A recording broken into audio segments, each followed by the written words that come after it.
기도드리겠습니다.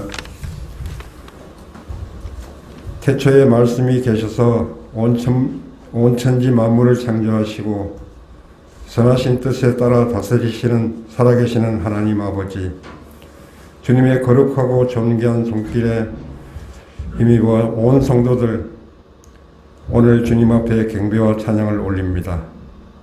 오늘 복된 주일 예배의 자리로 인도하셔서 오직 주님께만 영광을 올리며 예배하게 하심 진정으로 감사드립니다. 원죄로 인해 죽을 수밖에 없던 우리를 십자가 보혈로 구원하시고 사랑으로 하나님 나라의 백성으로 삼아주셔서 기쁨과 환희의 삶을 살도록 인도하신 하나님의 크신 은혜 또한 진심으로 감사드립니다.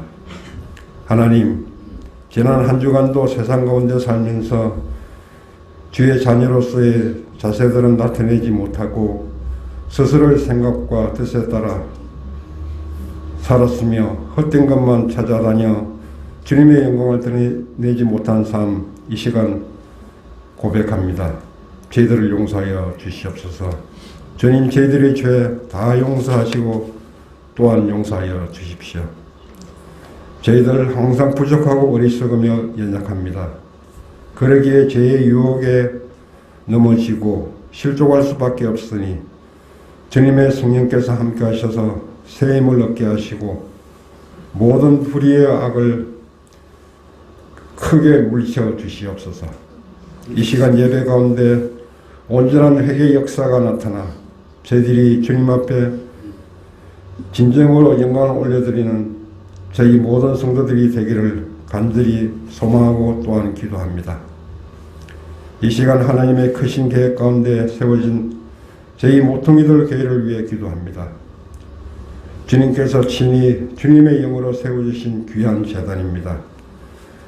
우리 모퉁이들 교회가 주님의 몸으로 하나님의 기쁨이 되는 교회가 될 수 있도록 인도하여 주시옵소서. 오늘 주일 예배를 위해 이 은혜의 시간에 말씀을 대언하신 담임 목사님을 위해 기도합니다.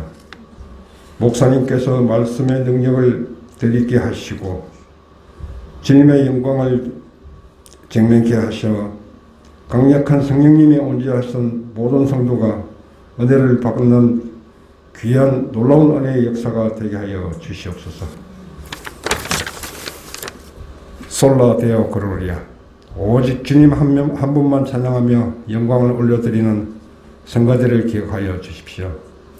하나님께 찬양 드리며 신령과 진정으로 드리는 믿음의 고백이 되게 하시고 모든 성도들 함께 한 목소리로 주님께 영광을 올려드리는 귀한 성가대가 되기를 기원합니다. 오늘도 교회 모든 곳에서 알게 모르게 수고하는 모든 성길들 기억하여 주셔서 은혜를 더하여 주시고 각 기관, 각 목장들 위에도 주님의 성령께서 함께하여 주십시오. 오늘 예배의 처음부터 끝까지 성령님의 임재로 넘치는 은혜와 축복으로 우리들의 심령을 충만케 하여 주시길 기도하며 거룩하신 우리 주 예수 그리스도의 이름으로 기도드립니다. 아멘. 예, 귀한 찬양 감사합니다. 우리 하나님의 말씀 같이 보도록 하겠습니다. 히브리서 11장 11절 12절에 있는 말씀입니다.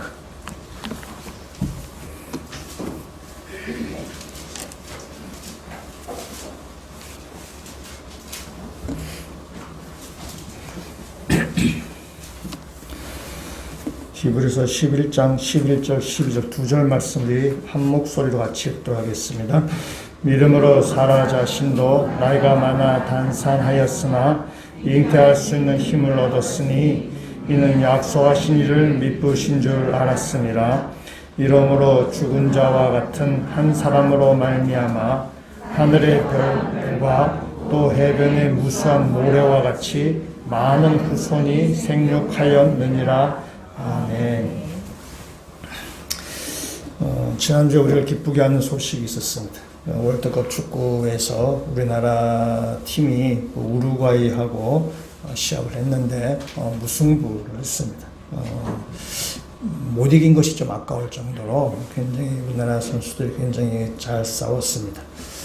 그 목요일날 시합이 있었는데 제가 수요 예배 때 제가 설교하면서 우리나라가 질 것 같다 얘기했어요. 그 성도들이 우 이렇게 하시고 이런 뜻이죠. 목사님 무슨 그런 믿음 없는 소리 하십니까? 라고 저를 좀 질책하는 듯한 그런 말씀하셨어요. 저도 우리나라가 이기기를 원하지만 우리나라가 그 우루과이라는 팀하고의 객관적인 실력이 그쪽 팀 훨씬 잘하는 거의 우승 후보로 꼽을 만한 그 팀이고 또 그동안 우리나라가 좀 보여줬던 경기력이 좀 이렇게 좀 못 미쳐서 우리가 이기기 어렵겠다라고 저는 생각했었고 저는 솔직히 개인적으로는 좀 망신만 안 당했으면 좋겠다라고 저는 그렇게 생각했었습니다. 그런데 우리나라 선수들이 너무나 잘 싸웠고 그래서 우리 교회 성도들 믿음이 참 좋구나. 제가 그런 생각했습니다.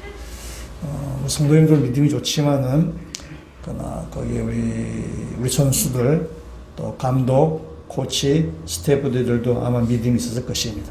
해볼만하다, 이길 수 있다라고 생각했을 것이고 그런 믿음에서 자신감이 나왔을 것이고 그 자신감 있는 가운데 그런 플레이를 했을 것입니다. 그래서 우리보다 객관적으로 훨씬 잘하는 팀이지만은 그 선수들 앞에서 그 어떤 강팀 앞에서 우리 선수들이 주눅들지 아니하고 자기들이 그동안 훈련했던 그런 플레이를 그들이 할 수 있었고 그래서 좋은 결과가 나왔다고 생각합니다.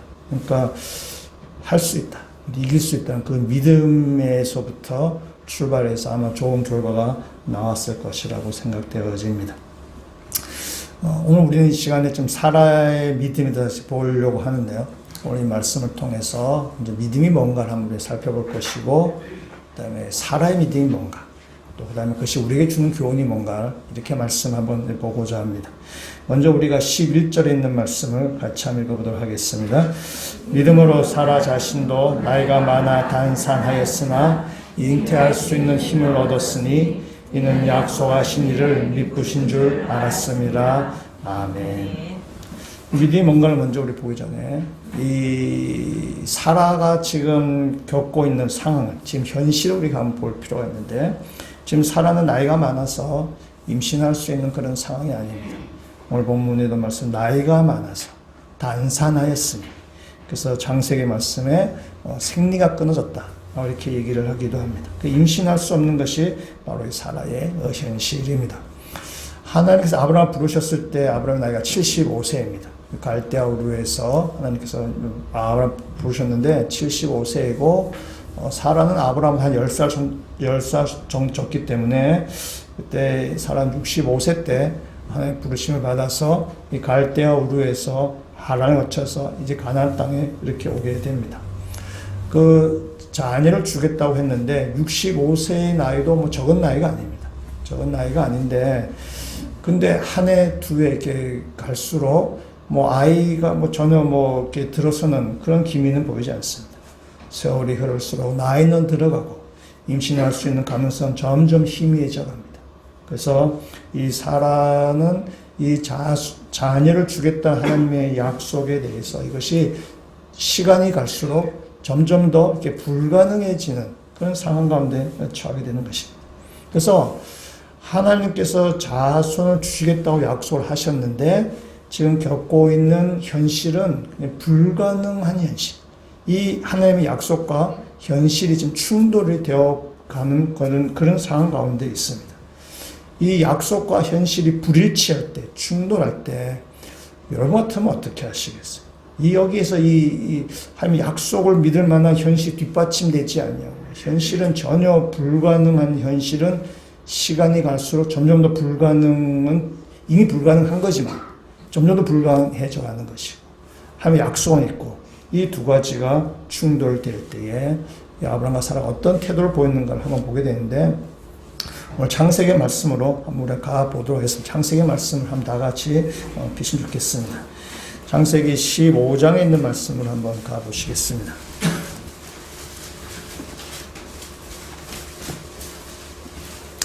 창세기 15장 2절과 3절에 있는 말씀을 같이 읽어보도록 하겠습니다. 아브라함이 이르되 주 여호와여 무엇을 내게 주시려 하나이까 나는 자식이 없사오니 나의 상속자는 이 다음의 색 사람 엘리에셀이니이다. 아브라함이 또 이르되 주께서 내게 씨를 주지 아니하셨으니 내 집에서 갈린 자가 내 상속자가 될 것이니이다. 아멘. 지금 아브라함이 하나님의 약속을 들었습니다. 자녀를 주겠다고 하는데 현실은 불가능한 상황이에요. 이 약속과 이 현실이 충돌일 때에 아브라함이 택한 것은 인간적인 방법이었습니다. 하나님 우리에게 자녀를 주신다고 했는데 지금 우리 아브라함이나 사라나 나이가 많기 때문에 이렇게 되는 것이 아니구나. 내 종 엘리멜렉을 통해서 내가 상속자를 삼아야 되겠다. 아브라함은 그렇게 생각했습니다. 그래서 하나님께서 자녀를 주시지 아니하니까 이 종을 통해서 이렇게 일을 해야 되겠다라고 아브라함은 생각한 것입니다. 근데 아브라함의 이 생각은 특별한 생각이 아닙니다. 당시 그 문화에 있어서 자녀가 없을 때에 그 종을 통해서 어떤 이렇게 상속하는 것, 또 대리인을 통해서 이렇게 상속자를 삼는 것은 당시의 문화였습니다. 그래서 아브라함이 택한 방법은 전혀 무슨 아주 기발한 방법이 하는 것이 아니라 당시 문화에서 볼 땐 지극히 상식적이고 합리적이고 이성적인 생각이었던 것입니다. 그런데 하나님은 그렇게 말씀하지 않으셨습니다. 오늘 4절과 5절에 있는 말씀 제가 한번 읽어보도록 하겠습니다. 여호와의 말씀이 그에게 임하여 이르시되 그 사람이 내 상속자가 아니라 내 몸에서 날 자가 내 상속자가 되리라 하시고 그를 이끌고 밖으로 나가 이르시되 하늘을 우러러 무뼈를 셀 수 있나 보라. 또 그에게 이르시되 내 자손이 이와 같으리라. 아멘. 하나님 아브라함의 말씀. 네 종의 상속자가 아니다. 네 몸에서 상속자가 날 것이다. 네 몸에서 상속자가 나와서 하늘의 별과 같이 네 후손이 많아질 것이다. 라고 이렇게 하면서 다시 한 번 더 말씀하셨습니다. 그때 6절 말씀 같이 묵도하겠습니다. 아브라함이 여호와를 믿으니 여호와께서 이를 그의 의로 여기시고 아멘. 아브라함이 하나님을 믿었다. 지금 이야기하고 있습니다. 그래서 다시 한번 정리해보면 하나님의 약속이 있습니다. 근데 현실은 불가능합니다. 이 두 가지가 충돌될 때에 하나님의 약속을 받아들이는 것이 믿음인 것입니다. 이 현실에서 불가능하면 다른 방법을 자꾸 취하게 되는데 이 현실과 하나님의 약속 사이에서 이해가 되지 않지만 그냥 약속을 받아들이는 것, 그것이 믿음이고 그래서 그를 의로 여기시겠다라고 말씀하십니다. 근데 또 하나 우리가 생각해 볼 것은 아브라함이 이제 하나님의 약속을 받아들였어요. 현실은 불가능한 걸 알지만 하나님이 약속하셨으니 내 약속을 받아들이겠다는 거예요. 근데 그 뒤로도 아브라함은 계속 실수를 하게 됩니다. 무슨 말이냐? 우리가 믿음을 딱 우리가 택했을 때에 그 믿음 한번 택하면은 그 믿음이 고정된 것이 아닙니다.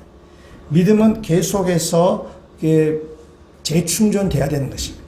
믿음은 이 세상 가운데서 이 불가능하게 보이는 그 상황에서 믿음을 지켜 나가기 때문에 이 현실에서 믿음은 계속 흔들리게 되어 있고 계속 불안하게 되어 있고 고정된 것이 아니기 때문에 이 믿음은 계속 재충전돼야 되는 것입니다.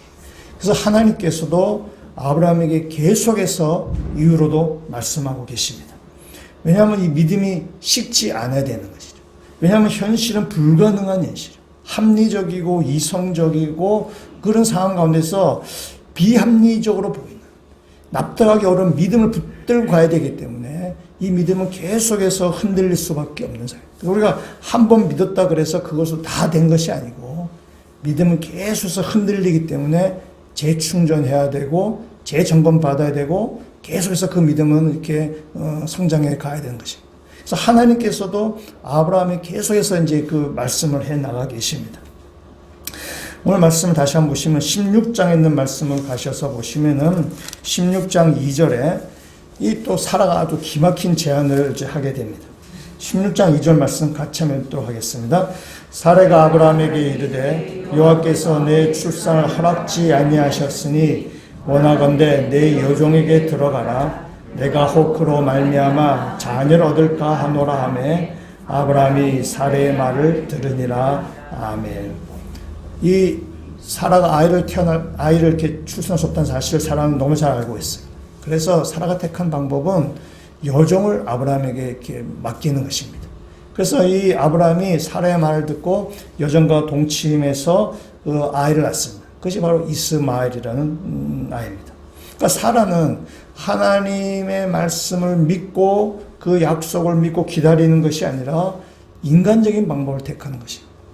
근데 이 사라 역시 인간적인 이 방법이 사라가 아주 특별한 기발한 방법을 택하는 것이 아니라 당시의 문화에서는 합리적이고 이성적인 방법입니다. 주인의 집에서 아이가 없을 때 우리나라 말로 씨바지를 데리고 오는 거죠. 그래서 다른 여자를 통해서 그 아이를 출산하는 것입니다. 이거는 이스라엘 당시 이 문화만 아니라 우리나라에도 있는 문화고 어느 시대나 그건 있는 것입니다. 그래서 이 다른 여인을 통해서 자녀를 낳는 이 방법은 당시의 문화에서 놓고 볼 때 지극히 합리적이고 상식적인 방법인 것입니다. 사람은 그 일을 택한 것이죠. 그래서 하나님의 뜻과 이 현실의 불가능이 충돌할 때에 아브라함이나 사라는 사람들이 생각하는 일반적이고 지극히 상식적이고 합리적인 방법으로 하나님의 뜻을 이루려고 했던 것이 바로 아브라함과 사라의 모습입니다. 그런데 이 인간적인 방법은 온전하지 않습니다. 온전하지 않기 때문에 부작용이 상당히 많이 있습니다. 이 아브라함이 여종 하갈을 통해서 태어난 아이가 이스마엘인데 이 하갈은 이스마엘이 태어나서 여주인 사라를 무시하고 마치 자기가 여주인인 듯이 그런 행사를 하게 됩니다. 그러니까 아이를 낳기 때문에 자기가 여주인 행세하는 거죠. 우리나라에도 그런 우리 드라마나 궁중에 있어서에 보면은 그런 옛날 여인천하 이런 것들 많이 나오잖아요. 그 아이를 낳은 그 호사를 아주 이렇게 하는 것이죠. 이 하갈이 그렇게 했어요. 나중에 이삭이 태어났는데 이삭이 태어났을 때도 이삭을 이렇게 못 살게 굴고 이삭을 조롱하고 그렇게 했었어요. 집안에 갈등이 생긴 것이죠. 이삭과 이스마엘 사이에. 인간적인 방법이 온전하지 못하다는 것을 보여줘요. 집안에 갈등이 생기는 것입니다. 나중에 하갈과 이스마엘을 쫓아내야 되는 그런 아주 이렇게 참 불행한 역사가 일어나게 됩니다. 오늘날 중동아시아의 전쟁과 또 여러 가지 갈등으로 사람들이 죽어나가고 그 평화가 없습니다. 그 불화의 시작이 바로 이 이삭과 이스마엘에서 시작하는 것입니다. 때문에 이 사라의 방법, 이 아브라함의 방법이 인간적인 방법이지만 그 인간적인 방법은 온전하지 않다는 것입니다. 오히려 더 문제를 꼬이게 만들고 더 문제를 더 키우게 된다는 사실입니다. 그래서 하나님의 약속과 어떤 이 현실의 불가능 가운데 있을 때에 여기서 인간적인 방법을 택하는 것이 아니라 하나님의 약속을 믿고 기다리는 것. 그것이 바로 믿음이라는 것입니다. 그래서 이 아브라함과 이 사라가 계속 인간적인 방법을 취했습니다. 그래서 16장 16절에 있는 말씀을 보시면은 아브라함이 몇 살인가요? 예, 86세입니다. 86세이고 17장 1절에 가면 몇 살인가요? 예, 99세입니다. 그래서 이 16장과 17장 사이에 시간 간격이 13년이 있습니다. 그러니까 13년 동안에 하나님께서 아무런 말씀을 하지 않으신 것입니다. 침묵의 시간이 여기 있는 것입니다. 인간적인 표현으로 말하자면 하나님께서 화가 나신 것입니다. 하나님께서 내가 주겠다고 했는데 이 아브라함과 사라가 그 하나님의 말씀을 믿지 못하고 자꾸 인간적인 방법, 종을 통해서 상속자를 삼으려고 하거나 여종을 통해서 동침해서 아이를 낳게 막 그런 자꾸 방법을 쓰니까 하면서 이제 화가 나셨다고 얘기할 수 있어요. 어떻든 이 13년의 기간은 하나님 침묵하신 기간이에요. 하나님 침묵했기 때문에 아브라함과 사라에게는 암묵과 같은 시간이에요. 굉장히 고통스러운 시간일 것입니다. 그러다 13년이 지나고 나서 이제 하나님께서 아브라함에게 다시 나타나십니다. 그래서 17장에 성경 제목을 보면은 할례 이렇게 되어 있어요. 이제 하나님께서 아브라함이 99세 때 나타나셔서 이제 아브라함이 100세 때 이제 아이가 태어날 텐데 그 아이가 태어나기 전에 이 아브라함의 가족에 이제 할례를 행하게 하는 것입니다. 그래서 하나님의 그 백성을 이제 언약 백성으로 만들어가는 그 과정으로 준비시키는 것입니다. 그래서 할례를 다 행하게 하신 다음에 이제 18장으로 가셔서 보시면은 하나님께서 아브라함을 방문하십니다. 18장 10절에 있는 말씀으로 한번 가보겠습니다. 18장 10절 말씀 같이 읽도록하겠습니다. 그가 이르시되 내년 이맘때 내가 반드시 내게로 돌아오리니 내 아내 사라에게 아들이 있으리라 하시니 사라가 그 뒤 장막문에서 들었더라. 아멘. 하나님께서 아브라함이 99세 때 찾아가셔서 할례 베풀게 하시고 이제 말씀하신 것이 내년에 너희가 아이를 낳을 것이다 라고 말씀하십니다. 아브라함이 100세 때 사라가 90세 때 아들을 낳을 것이라고 말씀하십니다. 인간의 생각은 도저히 있을 수 없는 불가능한 일을 하나님께서 말씀하신 것입니다.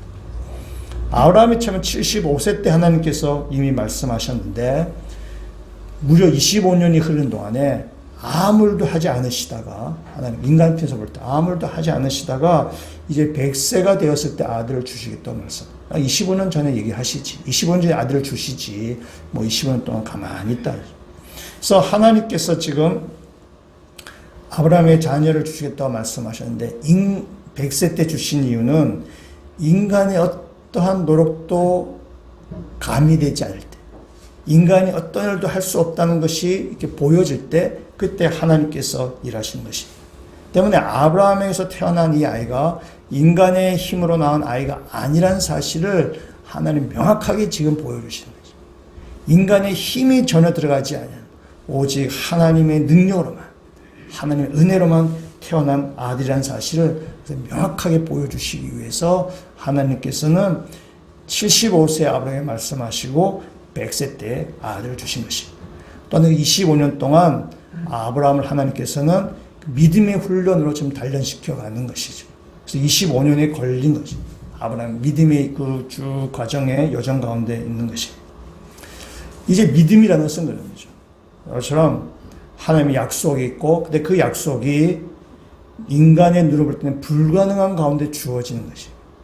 거기에서 우리가 인간에 뭔가 좀 가능성이 있다면 사람들은 가능성을 믿을 거예요. 그러나 인간의 불가능함과 하나님의 말씀 가운데서 어느 걸 택하는 것이냐. 하나님의 말씀을 택하는 것이 믿음이라는 사실입니다. 우리의 삶에 있어서 이런 일이 상당히 많이 있을 터인데 무슨 여러분이 이런 일들을 만날 때마다 인간적인 방법을 택하거나 또 불가능하기 때문에 지레짐작을 포기하는 것이 아니라 그런 가운데도 하나님의 약속을 택하시는 그런 믿음의 성도가 되시기를 주의 이름으로 축원합니다. 그것이 바로 승리하는 길이라는 사실입니다. 사라의 말씀 사라로 한번 다시 돌아오겠습니다. 사라가 보면은 이 장막에서 하나님께서 이 아브라함 하시는 말씀을 내년에 네가 아이를 낳을 것이다 이 말씀을 사라가 장막 문에서 이 말씀을 들었습니다. 18장 12절 말씀 같이 한번 읽어보도록 하겠습니다. 사라가 속으로 웃고 이르되 내가 노쇠하였고 내 주인도 늙었으니 내게 무슨 즐거움이 있으리요. 아멘. 하나님께서 하시는 말씀을 사라가 장막문에서 이렇게 들었습니다. 그리고는 웃었어요. 뭐냐? 하나의 말씀이 웃긴 얘기다 이거죠. 이제 불가능한 일을 지금 뭐 이렇게 얘기하고 있냐라고 해서 사라가 웃은 것입니다. 그래서 하나님께서 이 사라를 나중에 추궁하세요. 그 18장 12절 이하의 추궁 말씀 보시면은 네가 왜 웃느냐? 네가 내 말을 못 믿겠냐? 뭐 이런 것입니다. 그래서 사라가 그 믿지 못하는 것 하나님께서 지적하시면서 내년에 아이를 낳을 것이다라고 사라에게도 하나님께서 말씀하십니다. 그리고 1년 뒤에 이 사라가 아이를 낳습니다. 하나님의 말씀대로 아이를 낳습니다. 그 아이의 이름이 바로 이삭입니다. 이삭의 뜻은 웃음이다 하는 것입니다. 21장에 있는 말씀으로 가보시겠습니다. 21장 6절에 있는 말씀 같이 한번 또 하겠습니다. 사라가 이르되 하나님이 나를 웃게 하시니 듣는 자가 다 나와 함께 웃으리로다. 아멘. 사라가 처음에는 하나님의 말씀 듣고 웃었습니다. 무슨 뚱딴이 같은 소리냐, 웃긴 소리 하지 마라 그런 거죠. 그래서 하나님의 말씀 믿지 못하고 웃었지만은 이제 이삭을 낳고 나서는 기쁨 가운데 웃은 것입니다. 그래서 처음에는 불가능하다고 생각해서 웃었지만은 이제 이삭을 낳고 나서는 불가능한 가운데 하나님께서 일하심을 보고 사라는 기쁨으로 웃은 웃음이죠. 그래서 이름을 이삭이라고 지은 것입니다. 하나님께는 불가능한 일이 없습니다. 우리 사람에게는 불가능하게 보일지는 모르겠지만은 하나님께는 불가능한 일이 없다는 사실입니다. 여러분 성경 말씀을 자세히 보시면은 그러니까 우리가 한번 생각해 보시면 이렇습니다. 우리가 뭔가 불가능하게 보이는 일, 내 힘으로 할 수 없는 어떤 일을 우리가 그걸 해냈다고 쳤을 때에 우리는 어떻습니까? 굉장히 우리는 호들갑되죠. 내가 그 일했어. 내가 그 했단 말이야. 라고 하면서 아주 막 뿌듯하게, 아주 막 이렇게 사람들한테 막 다닙니다. 우리가 그 우루과이가 축구를 시합했을 때에 우리 선수들이 잘 싸웠습니다. 난리가 났습니다, 사람들이. 우리나라의 뉴스에 완전히 우리나라 축구팀으로 도배를 했습니다. 왜냐하면 불가능하게 보이는 일을 했기 때문에 그렇지. 우리 힘으로 할 수 없다. 어떤 우리의 능력을 뛰어넘는 일을 했기 때문에 사람들은 열광을 하고 사람들은 그걸 막 이렇게 칭찬하고 아주 뭐 이렇게 뭐 자랑하고 하는 것입니다. 왜냐하면 일어날 수 없는 일이 일어났기 때문에. 불가능하게 보이는 해냈기 때문에 사람들은 그것을 이렇게 광고하고 자랑하고 높이고 막 떠벌러 다니고 막 우쭐우쭐 하게 됩니다. 여러분, 사라가 아이를 태어난 것은 정말 놀라운 일입니다. 죽은 몸에 같은 이 사라의 몸에서 아이가 태어나니 얼마나 큰 기적입니다. 놀라운 일입니다. 불가능한 일을 해낸 일입니다. 근데 여러분 성경을 보시면은 이 일에 대해서 호들갑 떠지 않습니다. 성경은 이 일을 대해서 사람들처럼 막 이 자랑 삼아서 하나님 이런 일을 하셨어. 이런 놀라운 일을 하신 분이 하나님이야. 라고 막 그렇게 성경을 떠들지 않습니다. 이것이 얼마나 어려운 일인데. 얼마나 불가능한 일인데 그걸 묘사해 가면서 막 이렇게 성경은 말하지 않습니다. 왜냐하면 하나님께 이런 어려운 일이 아니기 때문에 그렇습니다. 하나님께 이건 불가능한 일이 아니기 때문에 그렇습니다. 사람의 눈으로 볼 때는 불가능한 일이지만은 하나님에서 볼 때는 이거는 일상다반사 일이죠. 하나님은 결코 불가능한 일이 아닙니다. 그렇기 때문에 뭘 그렇게 호들갑 떨어 이런 것입니다. 그러니까 성경은 굉장히 이 사라가 아이를 태어난 것에 대해서 담백하게 진술합니다. 성경에서 말하고자 하는 것은 뭐냐면은 하나님께서 이 놀라운 일을 정말 기적 같은 일을 야 니네 일을 있을 줄 몰랐지 하면서 야 이런 일을 한 거야. 그걸 묘사하는 것이 아니라 아브라함과 사라가 믿지 못했던 그 상황에서 믿음의 사람으로 바뀌어져 가는 것에 성경은 묘사를 하고 있는 것입니다. 하나님 놀라운 기적을 행했다는 것을 말하는 것이 아니라 아브라함과 사라가 어떻게 믿음의 사람으로 변화되어 갔는가 그 과정을 이야기하는 것입니다. 성경 기적에 대해서 그렇게 자세하게 묘사하지 않습니다. 하나님만이 아니라 예수님의 기적도 그렇게 자세히 묘사하지 않습니다. 하나님께 기적은 특별한 일이 아니기 때문에 그렇습니다. 사람에게는 특별한 일이지만은 하나님께 특별한 일이 아닙니다. 사람에게는 기적이지만은 하나님께는 기적이 아니기 때문에 그렇습니다. 때문에 하나님께서 우리 인간에게는 불가능하게 보이는 일이지만은 하나님께는 결코 불가능한 일이 아니라는 사실입니다. 우리 삶 가운데 여러분의 머리로는 내가 해답을 내릴 수가 없고 내 생각으로는 답이 없는 것처럼 보일지는 모르지만 하나님께는 답이 없는 것이 없습니다. 여러분 인생 가운데 풀어내지 못할 일이 없습니다. 그 하나님께 맡기고 나갈 때에 여러분 상관하나님께서 역사하실 것이라는 사실입니다. 그 믿음을 가지고 나가셔야 되는 거죠. 그래서 이 사라가 이렇게 믿음으로 쭉 이 아이를 태어나는 과정에 대해서 히브리서 오늘 말씀에 보면은 히브리서 기자는 뭐 이렇게 많이 설명하지 않습니다. 어떤 면에서 한 문장으로 이야기합니다. 사라는 믿음으로 잉태하였다. 라고 이야기할 수 있는 것입니다. 오늘 히브리서 말씀으로 다시 한번 우리가 가보도록 하겠습니다. 히브리서 11장 앞에 봤지만 11절 말씀을 그러면 다시 한번 같이 한번 읽어보도록 하겠습니다. 믿음으로 사라 자신도 나이가 많아 단산하였으나 잉태할 수 있는 힘을 얻었으니 이는 약속하신 이를 미쁘신 줄 알았음이라. 아멘. 사라가 믿은 것은 뭐냐? 사라가 믿은 것은 약속하신 이가 미쁘다는 사실을 믿은 것입니다. 사라는 그것을 믿은 것입니다. 미쁘다라는 이 말은 신실하다, 성실하다, 영어로 하면 faithful이라는 단어입니다. 미쁘다란 말을 국어사전에 찾아보니까 이렇게 되어 있습니다. 믿음성이 있다. 이렇게 되어 있습니다. 그리고 또 이렇게 쭉 보니까 미쁘다를 상호명으로 이렇게 했던 그런 상호명으로 한 업체들이 많이 있었습니다. 쭉 나왔습니다. 미쁘다 미용관리, 미쁘다 토탈 뷰티, 미쁘다 뷰티, 미쁘다 헤어, 뭐 이렇게 쭉 많았습니다. 여기 보니까 주로 아름다움과 관련된 업종에 하신 분들이 이 미쁘다라는 상호명을 썼는데, 아마 이 미쁘다라는 말이 이쁘다와 발음이 비슷하니까 사람들이 그래서 뭐 아름답다, 예쁘다의 의미로 쓰신 것으로 보여집니다. 그러나 미쁘다는 그런 뜻이 아닙니다. 미쁘다는 성실하다, 신실하다라는 뜻입니다. 우리가 사람을 믿을만하다라고 할 때 이 미쁘다라는 말을 쓸 수 있는 것입니다. 근데 우리가 사람을 믿을만하다라고 이야기할 때 그는 무엇을 얘기하냐? 그 사람의 인격, 그 사람의 성품, 그 사람이 하는 그 말, 그 사람이 했던 그 약속, 우리가 믿을만하다라고 하는 것입니다. 그래서 우리가 하나님을 미쁘다라고 할 때는 하나님이 말씀하신 그 말씀, 하나님이 하신 그 약속, 그래서 우리가 미쁘다라, 그걸 믿을만하다라고 할 때에 미쁘신 하나님, 이렇게 얘기하는 것입니다. 그러니까 사람의 믿음은 뭐냐? 하나님이 미쁘신 하나님, 하나님의 그 말씀을, 내가 하나님의 그 약속을 내가 믿는다 라는 점에서 사람의 믿음이 거기서 나오는 것입니다. 우리 기독교에 그 영국에 아주 뛰어난 변증가 C.S. 루이스라는 사람이 있습니다. C.S. 루이스라는 사람이 있는데, 옛날에 반지의 제왕을 했던 그 소설가와도 다 친분이 있고 막 그런 사람입니다. 옥스퍼드와 케임브리지 대학에서 교수를 했던 분이십니다. 이 C.S. 루이스의 친구 중에 한 명이 1차 세계대전 때 전쟁에 이렇게 참여하게 되었습니다. 이 친구가 전쟁에 참여하면서 이제 걱정거리가 있는 거죠. 그러니까 가족들에 대한 걱정입니다. 자기의 아내, 또 자기의 자녀, 어린 딸에 대한 걱정이 컸습니다. 그래서 이 루이스가 내가 가족들 내가 잘 돌봐줄게. 내가 너희 가족을 내가 다 책임질 테니까 염려하지 마라 라고 했습니다. 그래서 이 친구가 전쟁터에 참여했고 그 전쟁터에서 그만 전사하고 말았습니다.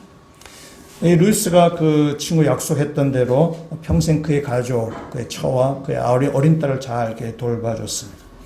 그런데 그 친구의 아내 되는 분은 그 별로 고마움 모르는 사람이었어요. 별로 이렇게 참 감사할 줄도 모르는 굉장히 무례한 사람이었습니다. 그런데 이 C.S. 루이스는 평생 그 처와 그 가족을 이렇게 잘 이렇게 도와줬습니다. 그러다 보니까 이 루이스의 주변에 있는 사람들이 충고합니다. 야, 그 사람 도와줘봤자 별로 너 알아주지도 않고 감사도 모르고 그냥 무례한 사람인데, 그러면 이제 그만해라. 도와주지 마라. 라고 이렇게 충고를 했어요. 그때 루이스가 이렇게 얘기합니다. 그 여인의 태도보다 더 중요한 것은 내가 그 친구와 약속했다는 사실입니다. 나는 약속의 하나님의 자녀입니다. 라고 얘기하죠. 내가 돕는 사람이 그 사람이 아무리 무례하고 감사를 모른다 치더라도 그 때문에 내가 돕고 안 돕는 것이 아니라 나는 친구와 약속했기 때문에 그 약속을 지키는 것이다. 라는 거죠. 이것이 바로 신실하다는 거죠. 이것이 미쁘다라는 것입니다. 하나님은 하나님께서 하신 말씀에 책임을 지시는 분이십니다. 그래서 우리는 하나님을 언약에 신실하신 하나님이다 이렇게 말하게 됩니다. 사라는 하나님이 미쁘시다는 사실을 믿었습니다. 사라가 처해 있는 현실은 불가능합니다. 아이를 출생할 수 없는 그런 몸입니다. 사라는 그 현실을 보고 판단하는 것이 아니라 하나님의 약속을 믿는 것입니다. 내 지금 상황은, 내 몸은 아이를 도저히 출생할 수 없는 그런 상황입니다. 그렇지만 하나님께서 약속하시기 때문에 그 약속에 미쁘신 하나님을 내가 믿기 때문에 그 하나님을 믿는다라는 것입니다. 이것이 사라의 믿음.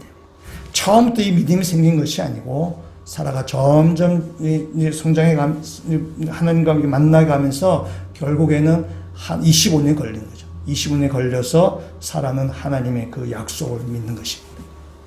우리의 신앙도 하나님의 약속을 믿는 것입니다. 그것이 우리의 믿음인 것입니다. 이 현실 가운데 살아가면서 불가능하게 보이고 이 어려운 이 상황 가운데 이 상황을 보고 현실 보면 낙담하기가 쉽고 우리가 넘어지기가 쉽고 포기하기 쉽지만 그러나 그 가운데 하나님의 약속을 믿는 것입니다. 하나님의 약속은 뭐냐? 오늘 우리에게 주신 하나님의 말씀입니다.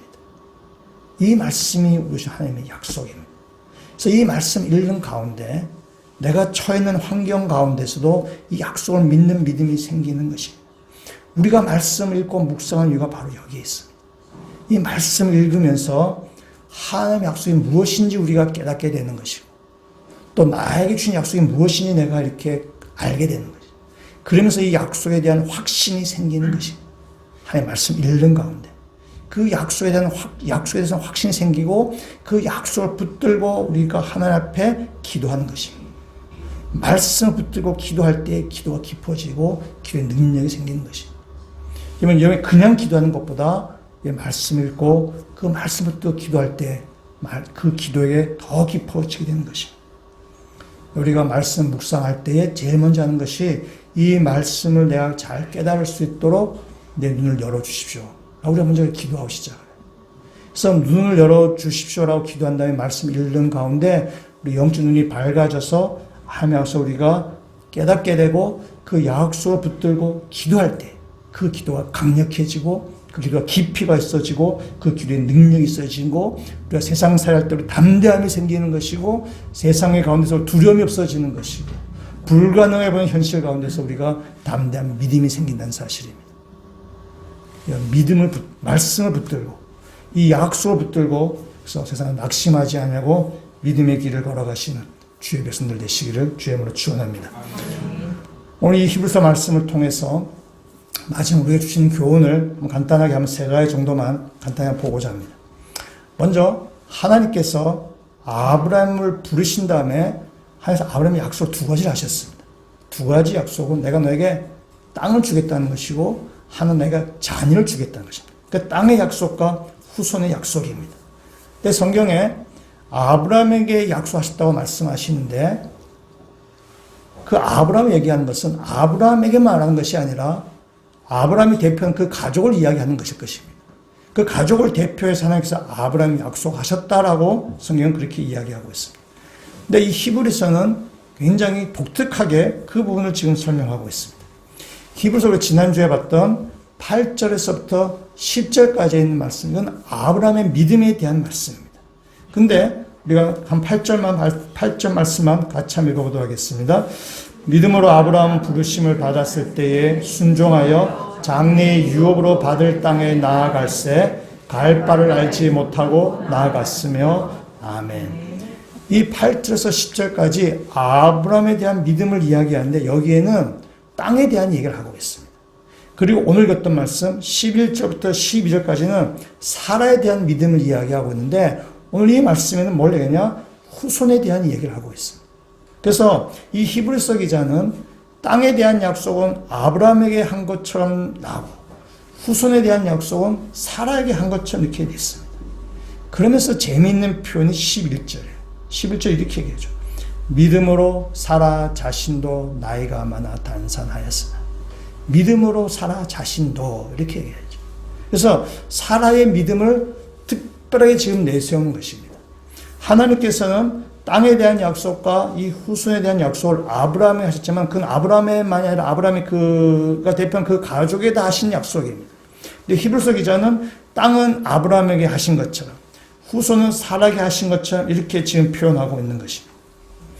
히브리서 기자는요, 사라의 믿음을 지금 이렇게 드러내는 것입니다. 사라의 믿음을 아브라함의 믿음으로 독립된 것으로 지금 이렇게 드러내는 것입니다. 페미니즘으로 말씀드리는 것이 아닙니다. 우리의 믿음은 각자 가지고 있는 것입니다. 각자의 믿음을 가지고 있는 것입니다. 우리가 남편 따라서 아내가 믿음을 가지는 것도 아니고 아내 따라서 남편이 믿음을 가지는 1+1이 아닌 것입니다. 믿음은 다 각자가 가지고 있는 것입니다. 마지막 날 하나님 심판대 앞에서 우리의 믿음을 가지고 각자 여러분 한 사람 한 사람이 여기 믿음을 가지고 하나님 심판대 앞에 있을 것입니다. 계시록은 그 부분을 이렇게 설명하고 있습니다. 계시록 20장 12절 13절 말씀 앞에 스크린에 있는데 같이 한번 읽어보도록 하겠습니다. 또 내가 보니 죽은 자들이 큰 자나 작은 자나 그 보좌 앞에 서 있는데 책들이 펴 있고 또 다른 책이 펴졌으니 곧 생명책이라. 죽은 자들이 자기 행위를 따라 책들에 기록된 대로 심판을 받으니 바다가 그 가운데서 죽은 자들을 내주고 또 사망과 음부도 그 가운데서 죽은 자들을 내주매 각 사람이 자기의 행위대로 심판을 받고 아멘. 마지막 심판대 앞에서 모든 사람은 각자가 행한 대로 심판을 받게 될 것입니다. 심판대 앞에서 뭐 남편 찬스, 아내 찬스, 부모 찬스 없습니다. 다 자기 행한 대로 심판을 받는 것입니다. 히브리서 기자는 그것을 이해하는 거죠. 믿음으로 사라 자신도 아브라함에 얹혀서 가는 것이 아니라 사라의 믿음을 이야기하고 있는 것입니다. 여러분 이 말씀에 사라 이름에 여러분의 이름을 넣었으면 좋겠어요. 믿음으로 원철이 자신도 좀 말이 이상하지만은 여러분의 믿음의 길을 걸어가야 되는 것입니다. 두 번째 한개 생각해 볼 것은 하나님의 약속 한번 생각해 보겠습니다. 11장 히브리서 11장 12절 말씀 같이 한번 읽도록 하겠습니다. 이러므로 죽은 자와 같은 한 사람으로 말미암아 하늘의 허다한 별과 또 해변의 무수한 모래와 같이 많은 후손이 생육하였느니라. 아멘. 하나님께서 많은 후손을 주시겠다고 약속하셨습니다. 근데 사라 생전에 약속의 성취된 것을 보았을까? 하나님께서 하늘의 별과 같이 해변의 모래와 같이 후손이 많아지겠다고 했는데 개뿔 사라가 생전에 본 것은 이삭 한 명입니다. 하나님께서 이렇게 엄청나게 약속하셨는데 사라가 본 것은 이삭 한 명입니다. 땅에 대한 약속도 마찬가지입니다. 하나님께서 아브라함에게 내가 땅을 다 주겠다라고 말씀하셨는데 아브라함과 사라가 생전에 가진 땅은 막벨라 동굴밖에 없습니다. 아브라함과 사라는 그 가나안 땅에서 우리가 지난주에 본 것처럼 그 약속 땅에 거류하였습니다. 나그네 같은 삶을 사네. 그들이 법적으로 소유한 땅은 막벨라 동굴밖에 없습니다. 그 막벨라 동굴은 그냥 사라가 거기에 묵고 그 가족 묘입니다. 그거밖에 된 것이 없습니다. 그래서 하나님께서 땅과 후손을 아브라함에게 약속하셨지만은 아브라함과 사라는 하나님의 약속의 성취를 보지는 못했습니다. 그런데 오늘 우리의 눈으로 보면은 하나님의 약속은 지금 성취된 것입니다. 이 땅에 수많은 아브라함의 자손들이 있습니다. 지금 이 시간에도 전국 곳곳에서 각 교회 예배당에 모여서 하나님께 예배드리는 수많은 아브라함의 자손들이 있습니다. 제가 몇 년 전에 그 월드컵 축구 대회를 이렇게 보게 됐는데 거기 보면 이제 관중에서 이렇게 응원하는 사람들이 있죠. 응원하는 사람인데 그 중에 어떤 사람이 누군지는 몰라요. 외국 사람인데 거기 사람이 이렇게 종이로 이렇게 무슨 그 종이로 무슨 글자 쓴 걸 이렇게 들었습니다. 여기 뭐라 들었는가 하면 John 3.16 이렇게 적었어요. 요한복음 3장 16절이란 말이지. 아마 그 종이가 크지 않으니까 거기에다가 하나님 세상처럼 살아서 그다 적지 못했을 것입니다. 그냥 존 3장 16절 이렇게만 적었어요. 나 저걸 왜 적었을까 이런 생각이 저걸 아는 사람만 알지 뭐 모르는 사람 모르겠나 이런 생각이 드는데 어떻든 간에 그 사람 그걸 적어요. 전도용으로 하나님의 말씀을 전하는 사람으로 그 축구장에서 그걸 들고 있는 것이죠. 이런 축구장에도 아브라함 후손들이 있습니다.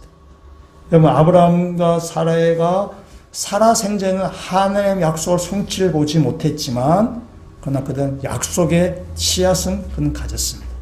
이삭 한 사람, 막벨라 굴. 그 약속의 씨앗은 그들이 받은 것입니다. 그 약속의 씨앗을 가지고 아브라함과 사라는 자기에게 주어진 역할, 자기에게 주어진 임무, 자기에게 주어진 그 믿음의 전체 구간에서 자기에게 주어진 구간을 달려가는 것입니다. 여러분, 저와 여러분도 마찬가지입니다. 하나님의 구원 계획은 마지막 날 온전히 성취될 것입니다. 우리는 그 하나님의 놀라운 그 계획, 구원 계획, 그 가운데 우리에게 주어진 구간을 달려가는 것입니다. 나에게 주어진 구간이 있고, 나에게 주어진 약속이 있고, 그 약속을 붙들고 나에게 주어진 믿음의 길을 달려가는 것입니다.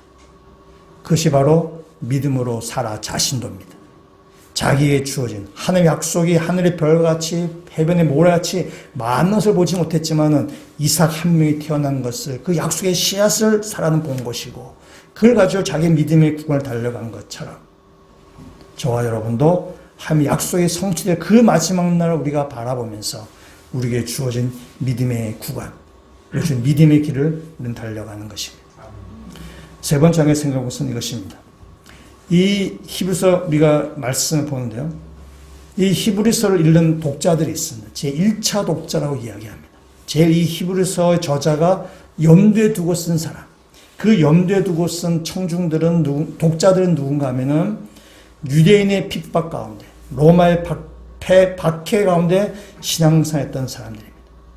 박해가 심하고 핍박이 극심하니까 그 가운데는 믿음의 길을 떠난 배신자들이 생기고 믿음이 막 흔들리는 사람이 있었습니다. 그들에게 히브리서 저자는 이야기하는 것입니다. 여러분의 믿음을 굳건하게 붙잡으십시오. 믿음의 선배들이 믿음을 붙들고 살았던 것처럼 여러분들 믿음을 굳게 가지십시오. 여러분 사라가 죽은 몸이었지만은 그 하나님께서 후손을 주시겠다 약속하셨을 때에 사라가 아이를 태어난 것처럼 하나님께서 우리가 주신 그 약속을 하나님 결코 포기하지 아니하시고 그 약속을 성취하실 분이십니다. 하나님은 약속에 미쁘신 분이십니다. 하나님은 신실하신 분이십니다. 여러분 우리 믿음의 선배들이 보였던 그 믿음을 본받아서 여러분도 낙심하지 말고 어떤 박해와 핍박 가운데 여러분 믿음을 지켜나가십시오 하는 것이 히브리서 저자가 쓴 의도입니다. 히브리서를 처음 읽는 독자만이 아니라 오늘 시대를 살아가는 우리들에도 마찬가지죠. 우리가 살아가는 이 시대에도 우리가 믿음을 붙들고 산다는 것이 만만치 않습니다. 현실은 불가능한 것이 있고 현실 가운데서 우리가 믿음을 지켜낸다는 것이 만만치 않습니다. 이건 인도에서 오랫동안 헌신적으로 사역하셨던 마더 테레사 수녀님 여러분 잘 아실 것입니다. 많은 사람이 존경하고 좀 논란의 여지가 있지만 많은 사람들이 존경을 하고 또 그의 헌신에 대해서 박수를 칩니다. 마더 테레사 수녀님이 돌아가신 다음에 그 일기장이 공개되었습니다. 그 중에 이런 글이 있어갖고 사람들이 굉장히 많이 놀랐습니다. 이런 글이 있었습니다. 나의 믿음은 어디에 있는가? 주께서 계시다면 부디 용서하소서. 저는 너무 큰 침묵과 공허함으로 보아도 보이지 않고 들어도 들리지가 않습니다. 내 영혼에 왜 이토록 많은 고통과 어둠이 있는지 가르쳐 주십시오. 저는 무엇을 위해 일하는 것입니까? 만약 주께서 존재하지 않으신다면 영혼이라는 것이 있을 수 없고 영혼이라는 것이 없다면 하나님이여 당신도 진실이 아닐 것입니다. 얼핏 볼 때 불신앙처럼 보이고 하나님을 부정하는 것처럼 보입니다. 그래서 사람들이 굉장히 많이 놀랐습니다. 그러나 이 마더 테레사 수녀님의 이 글은 하나님에 대한 부정하는 것이거나 믿음을 버리는 것이 아니라 그가 겪고 있는 고통, 그가 겪고 있는 아픔에 대해서 하나님 앞에 원망하는 그 부르짖음이죠. 원망한다는 것은 믿음에서 나오는 것입니다. 이 마더 테레사 수녀가 갖고 있는 현실 가운데서 하나님을 붙들고자 하는 그의 원망입니다. 이 마더 테레사가 보내준 이 말씀이, 이 글이 뭐냐면, 우리가 이 땅 가운데 겪고 있는 모습이죠. 우리 땅에서 믿음을 갖고 산다는 것이 만만치 않다는 것입니다. 그래서 믿음을 지킨다는 것은 우리 가운데 큰 용기를 내죠. 그래서 믿음이라고 얘기하는 것입니다. 우리가 이 땅 가운데서 하나님의 약속을 붙들고 살아야 되죠. 이 마더 테레사가 여러 가지 고민하고 갈등하지만은 그럼에도 그가 하나님을 부정했다고 생각하지 않습니다. 사람들이 다 믿음을 떠났다고 사람들이 그렇게 평가하지 않습니다. 하나님께서도 그 마더 테레사 수녀를 믿음의 딸로 받아주실 줄 믿습니다. 그리고 사라도 마찬가지입니다.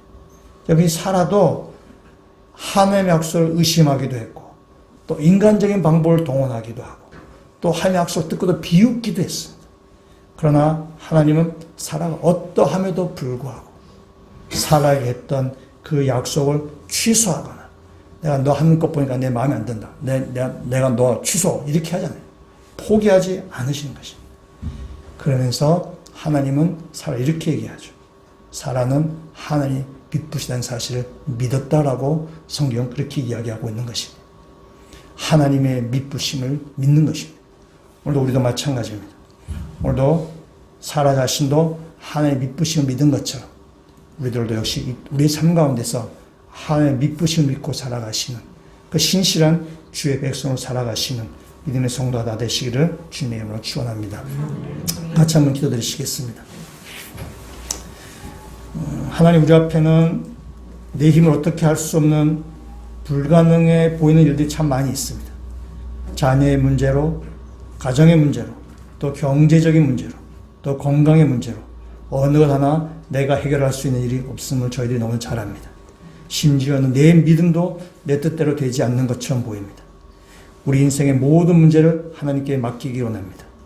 죽은 자와 같았던 사라였지만 하나님께서 잉태할 수 있는 힘을 주신 것처럼 하나님께 우리의 모든 문제를 맡기고 하나님께서 이 문제를 해결해 주실 것을 믿고 우리에게 주어진 믿음의 길을 달려가게 하여 주시옵소서. 마지막 하나님의 약속이 성취된 그날 우리가 소망하며 우리에게 주어진 이 믿음의 구간, 나에게 주어진 믿음의 역할, 내가 감당해야 될 이 몫을 능히 감당한 자가 되게 하여 주셔서 이 세상을 믿음으로 살아내는 모든 주의 백성들 되게 하여 주시옵소서. 감사드리며 예수 그리스도의 이름으로 기도합니다. 아멘.